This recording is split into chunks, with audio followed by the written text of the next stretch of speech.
There's no need for words, Snake. I'm Curtis. Yeah, we've seen all that. Oh wait, no, that may have been important. It doesn't matter.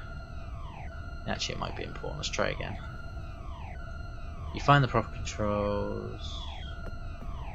You successfully opened one of the manual valves for the auxiliary coolant tanks. Your next objective is to use the RCS computer interface on this console to open and close a series of automated valves, such that the coolant from one auxiliary tank can flow from the tank through the main reactor, through one heat exchanger, and back to the auxiliary tank. You have to make a complete circuit in order to cool the reactor down. That's all we need to do. That is all we need to do. So all it has to do is go from, so that's the one we've opened, as you can see it's now flowing into the pipes. It needs to go from here, through the main reactor, through at least one of these, and then back into here. Alright, so to begin with then, let's go up here. I think if we just go straight through the main reactor, and we can't go through this one that way. I think if we get it flowing into the main reactor, once we get water into the main reactor, it should buy us a little time. It'll take time for the water itself to heat back up, but in the sort of short term, it should. Yeah, once we've got water going in there, yeah, it's making it drop a little. That won't last forever. It will heat back up again because this water will just get heated up by the reactor. We need a circuit. We need it to be flowing so that, you know, hot water can be replaced by cold water and keep it cold. So that will go up through there. So if we want it to go. Do we want it to go through this? Is it necessary? It seems important. It probably isn't. Okay, we'll have it go through that because we can go around. We'll go around the long way. It doesn't really matter. If we go that way, and then yeah, we can't go through that heat exchanger, so we're going to want to go through this one because you can see this is one way. So if that water flowed up through there, it would be stuck there. It can't go back that way. So if we go go this way, and then along here, and then along there, and then it can go through this coolant pump, through the heat exchanger. Oh god, we're actually getting really close to the red here. Alright. Down through here. And yeah, that's it. There we go. So that needs to be straight. And then that needs to be straight. Oh, look at that. Beautiful. Easy. Come on. Job done.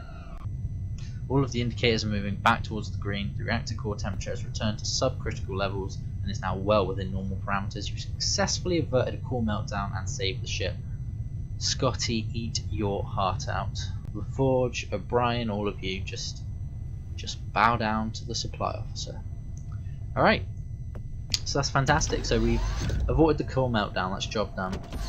If we want confirmation on that, the main we'll ask the computer. Has anything changed? The criticality 1 fault in the primary reactor coolant system has been repaired. Reactor temperatures are returning to normal. Fantastic. I am Access done. terminated by user. You're damn right. Okay, so that's done, which means that we can now use the elevator. We don't have to go through the reactor spaces every time we come to engineering. We can now use the elevator here. It's fine. Because the fault has been dealt with. So now we wanted to fix the main computer, which was on deck 5, I believe. That's where we saw the wreckage.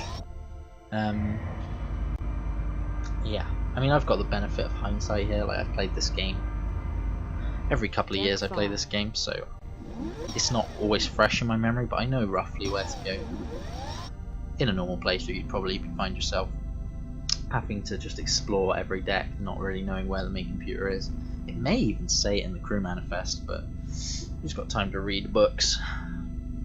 Oh, don't get me wrong, in real life I love books, but on a game like this, it's unnecessary flavour, I think. Great to have, fantastic to have, but yeah, we're not going to try and get every little bit of content out of this. So we take the cutting torch, we want to ignite it, which is probably the loudest sound effect in the game. Actually, that reminds me, I really want to drop this down. I don't think it would have been too bad so far. I think that's probably okay. We haven't had anything super loud. I mean, we had the alarm in engineering, which would have been kind of annoying, but this should be okay. The music is nice. I like the music, so we'll leave that up. But So we want to go. We can either put the cutting torch out. We can melt or we can cut. We want to cut, so we're going to cut the wreckage with the cutting torch. You crank up the cutting torch and attack the forest of mangled debris. After several minutes of very hard work, you manage to clear a narrow path through the wreckage. Alright, so now we've got a little place where we can move forward. I've put the combo on this door because I was afraid one of you might come in and mess with the main computer. Please see me if you think you need to get in here. できるものならやってみろ. Oh dear. So that's an issue. Access denied. Yeah, access denied. So we can't get in there, we don't have the code.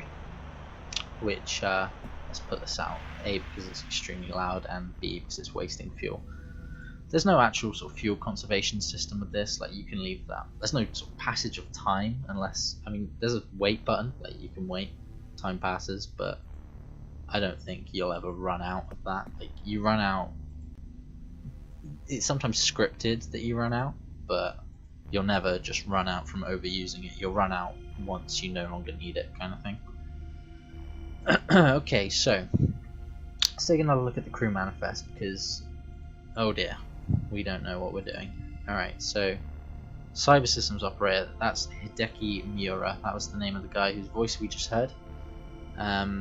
So he is not on deck 2, but he is on deck 3. So we need the code. Obviously we can't go and see him because he, like everybody else we know, is dead. But we can go to his room and snoop through his things and hopefully find his password. Alright, so let's head to deck 3. While we're there, we'll hit the other staterooms up, just see what else we can grab. Like I said, point and click adventure game, just grab anything you can. Deck 3. Anything that the game, or this game in particular, lets you pick up, there is going to be a use for at some point down the line. So, and there's no kind of over encumbered mechanic, like you are never going to run out of inventory space. Like you have enough space for anything you can pick up. Right, so we'll start off here. Can't open that one. It didn't even give us an option, which generally means we haven't looked at the code, or either we haven't found the code or the code is not in the game. So that's unopenable for now. This stateroom. Access granted. Okay, that was a good guess. It wasn't F111, which I know was Miura's one. So. Most of the ship's staff officers were housed on Deck 2, known inside the ship as Officer Country, but the more junior officers wound up bunked on Deck 3 with the NCOs and enlisted personnel. Alright, so nothing in the cabinet. You pull open one of the drawers and find it strangely empty. Where are the clean uniforms? Actually, that is a little bit suspicious, isn't it? Look in the desk drawer, let's see what's there. You find a small note taped inside of the desk drawer. You peel the note off the bottom of the drawer and take it with you. Look at Falcon's note. If you need to get into my stateroom to get any of your things and I'm not around, feel free to use my override. Don't let anyone see you going in. The rules on fraternization may be loosely enforced, but getting caught won't help you won't help your promotion prospects. See you soon. I. Okay, so from the looks of it, from J, Lieutenant. The VIS override code identified in the note from J to Lieutenant Falcon was 1H31. With an access code like that, J, whoever he is, must have been quartered on Deck 2 or Deck 3. So the reason why they don't have any uniforms in their drawers is because they were secretly liaising and living with another member of the crew. So we have a code. Is it this one? Stateroom. It's not that one. Alright, so we have a code now.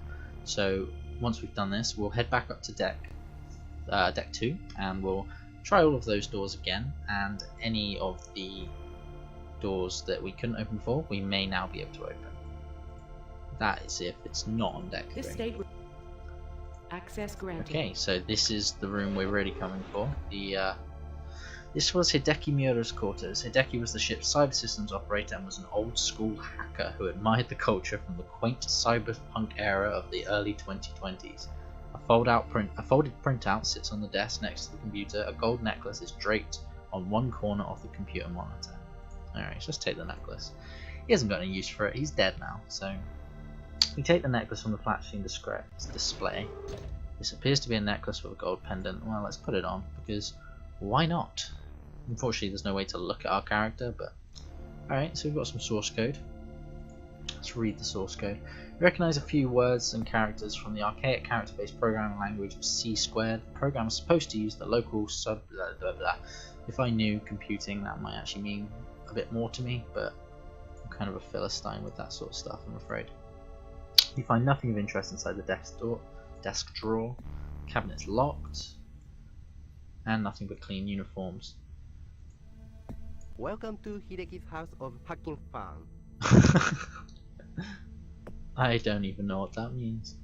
No programming workspace. Specify file to load or enter program source code. Well, given that we just picked up a source code, put the source code on the computer terminal. No.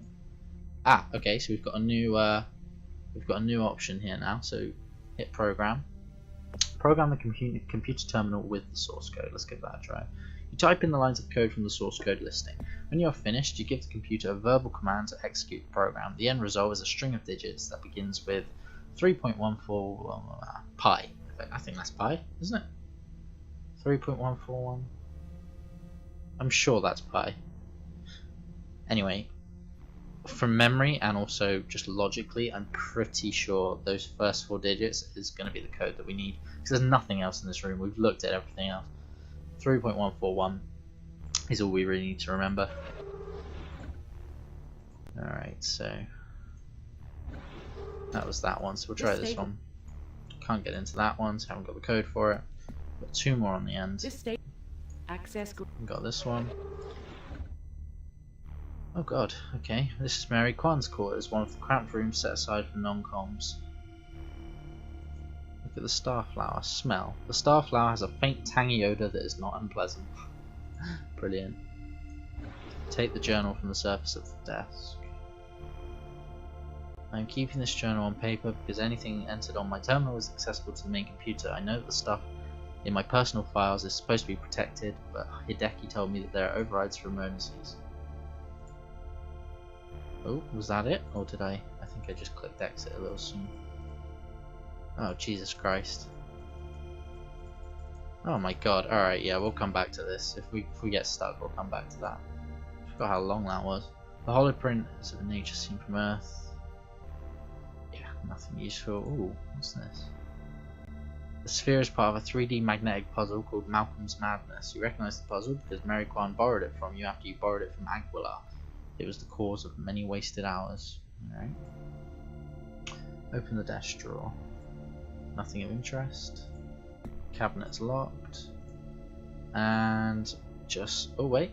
1 dirty sock. Good thing this wasn't an inspection. Alright, Mary. You disgusting creature. Alright. That was that one. We've got one more room on deck 3, which we can't even get into.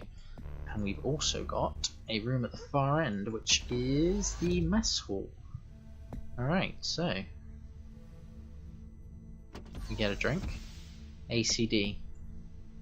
A self-serve food dispenser. You press a random button and the machine spits out a meal that you can only describe as something on a shingle.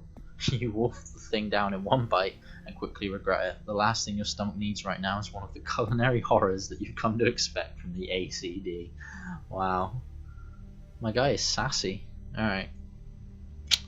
VR system. Oh, CPU. You get a nasty shock when you touch the system. Use? Should we use the VR system? Yeah, we'll use the VR system. Oh god. This is clearly just a holodeck, isn't it? Lexington orientation. Why we fight. Let's do that. Might give us some background. We are all familiar with the short version of the event. In 2082, a group...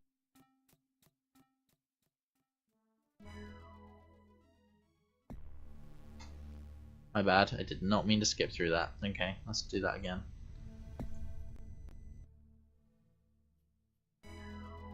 Why we fight. We are all familiar with the short version of the events that led to this terrible war. During the second half of the 21st century, the leaders of the world government got a glimpse of the shape of things to come. They were afraid of what they saw. Their reaction was to deny the inevitable slamming the brakes on all technological progress. In 2082, a group of states led by the United States, Canada, Australia, and Japan decided that the cure was worse than the disease. The UN power structure reacted violently to the repeal attempt. States participating in the repeal campaign were targeted for brutal suppression by UN enforcement. Signatories to the Singapore Treaty formed the Alliance of Free States and announced their secession from the United Nations. They were joined by every major planetary colony settlement and orbital habitat. In 2085, large-scale armed conflict returned to Earth for the first time in over 100 years. The UN immediately invaded the territory of the seceding nations on Earth. UN hover tanks, troops, and ground support aircraft clashed with new Alliance military units made up of men and women from Alliance states who defected from UN control. The war ground to a halt after less than 2 months, as both sides ran out of soldiers, weapons, and materiel. The Alliance states managed to hang on to their home territories. An uneasy truce was negotiated between the UN and the Alliance, and the world entered an uneasy period known as the New Cold War. In 2111, the UN attacked again, and war returned on an interplanetary scale. Population centers on Earth and the colonies were bombarded from space by particle beam weapons. Armies fought tank battles supported by buzzing swarms of aircraft. Starships battled each other over asteroid mines, orbital habitats, and planetary installations. The furious pace of the war once again chewed up the stocks of men and materiel in a matter of months. I like the guy this way says material.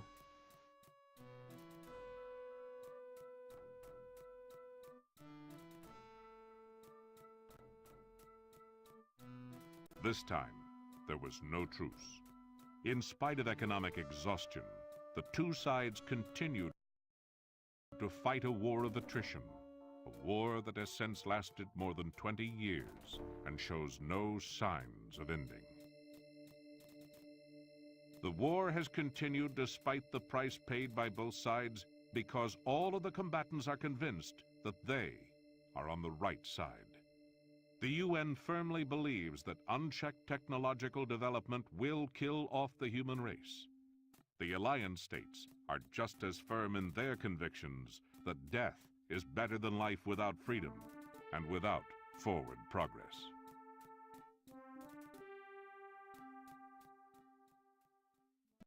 Okay, so at the very least that gives us some background on what's actually going on. So I guess we're on the side of the Alliance against the UN, which I suppose is supposed to be the same UN that exists nowadays. Alright, so is there any way we can take the CPU? There must be a way we can take the CPU. Wait, hang on. Cables, pull. You yank on one of the power cables, nothing happens. You pull on it again, this time even harder. Something gives way with a pop. And now I guess we can... Alright, great. This is the VR system CPU, a sophisticated computer system in its own right contained in a small box. And we can open it up. Okay, and we've got another little module. Alright, so don't think there's anything else here that we can take. No, I think we're pretty much done. Alright, so it turns out this whole war is about technological advancement, I guess. I guess the UN aren't in favour of unbridled technological advancement, and the Alliance, which, I mean, all I really caught was Japan, America, and Canada, is. So, yay for us, I guess. Alright, so now we wanted to hit deck 2 again to see where that code gave us. It would either be Tran or Pool, Deck 2. I think. I think those were the only two we couldn't get into. Alright. So, we've already opened that one. That was where the hull breach was, so I know it's not there. This state. Right, that was Tran, so it's not hers. We already had access to that one. that was ours, so it This must be Access granted. James Poole. Alright. I guess that's who Jay was. Okay, so we got a ship model. You take the model from its spot above the desk. As you lift it, you notice that it is strangely heavy even in the low gravity of the Lexington's powered orbit. You are carrying the scale model of the USS Orlando that you got from Poole's stateroom. The workmanship of the large model is exquisite. In spite of its thermoplastic construction, it seems unusually heavy. Yeah. Okay, so there's definitely something more to that. Clean uniforms. Anything in the desk drawer? Doesn't look like it. You find nothing of interest. Okay. Alright, so we've got a ship model. That's gonna come in handy later, I'm sure. The demonstration is over.